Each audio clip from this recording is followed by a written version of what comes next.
अगले 10 साल के लिए एक चीज आज आपको बता रहा हूं क्या है।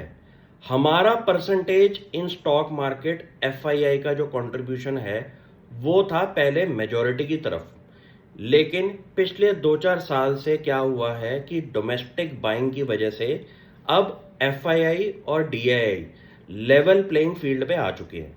और अगले 10 साल के टाइम पीरियड में जहां तक कैलकुलेशन चल रही है इंक्रीमेंटल ग्रोथ की, आप ये कह सकते हैं प्राउडली कि अगले 10 साल के अंदर डोमेस्टिक फंड मैनेजर्स जो हमारे म्यूचुअल फंड्स हैं, फाइनेंशियल इंस्टीट्यूशंस हैं, इंश्योरेंस कंपनीज हैं, उनकी percentage in Indian stock market outpace कर देगी एफआईआई को, जिससे कि हमारे को ग्लोबल सिनेरियो की लिक्विडिटी की वजह से प्रॉब्लम्स नहीं फेस होंगी।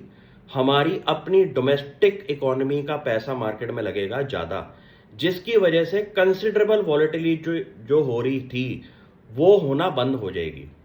अगले 10 साल की सबसे बड़ी फील्ड क्या है?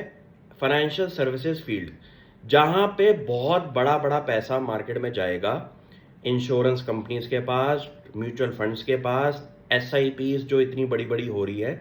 और इसका कंट्रीब्यूशन स्टॉक मार्केट में जब कंसिडरेबल बन जाएगा तो हमारी डोमेस्टिक इन सिनेरियो इतना स्ट्रांग हो जाएगा कि एफआईआई की सेलिंग से इंडियन मार्केट को ज़्यादा फर्क नहीं पड़ने वाला, क्योंकि लेवल प्लेइंग फील्ड तो अभी से ही हो चुकी है कि 2025 में हम इनके बराबर आ चुके हैं।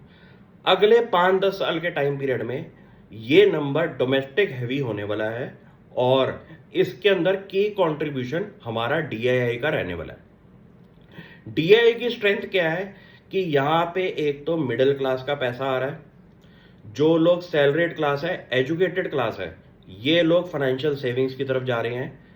एचएनआई बंदा क्या है? हाई नेट इंडिविजुअल अपने पोर्टफोलियो के अंदर रियल एस्टेट का कंट्रीब्यूशन थोड़ा सा कम करेगा और वो पैसे का एक्स्ट्रा पार्ट इंडियन मार्केट में लेके आ रहा है।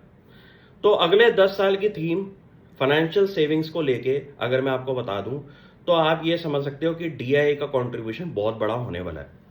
यहां से खासियत क्या है कि हमारी डोमेस्टिक इकोनॉमी का पैसा अगर इंडियन स्टॉक मार्केट में जा रहा है तो यहां पे आपको बाहर की वॉलेटिलिटी की वजह से फर्क नहीं पड़ने वाला अगले 10 साल के टाइम पीरियड में, क्योंकि अभी से ये कंट्रीब्यूशन बराबर पे आ चुका है। जब ये कंट्रीब्यूशन ज्यादा बढ़ जाएगा तो डोमेस्टिक स्ट्रेंथ की वजह से मार्केट चलेगी और मार्केट गिरेगी। डोमेस्टिक स्ट्रेंथ कम होगी तो मार्केट गिरेगी, डोमेस्टिक स्ट्रेंथ बढ़ेगी तो मार्केट बढ़ेगी। ये एक बहुत बड़ा टर्निंग पॉइंट होने वाला है इंडियन मार्केट्स के लिए।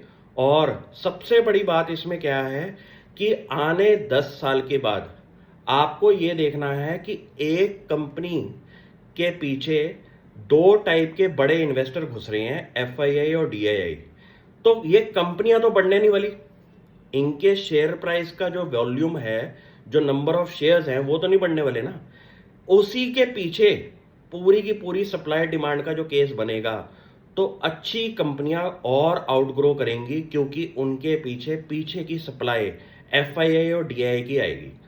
अच्छी कंपनियों को फोकस करना शुरू कर दो, क्योंकि इनके पीछे अभी तो डीआईआई घुसा हुआ है, बाद में एफआईआई भी घुसेगा इनको लेने के लिए, क्योंकि नंबर ऑफ शेयर्स तो बढ़ने नहीं वाले उन कंपनियों के जब तक वो फंड रेजिंग ना करें। अगर वो share number of share same रह गए और डीआईआई आज की डेट में उनको खरीद रहा है बिकॉज ऑफ पास्ट परफॉर्मेंस, तो आप ये समझ लियो कि बाद में जब एफआईआई घुसेगा उन कंपनियों के अंदर तो वो कंपनियां और तेजी से बढ़ने वाली हैं। टाइम लगेगा, टाइम पीरियड 5-10 साल कह रहा हूं, लेकिन इस गणित पे कैलकुलेशन लगाओ।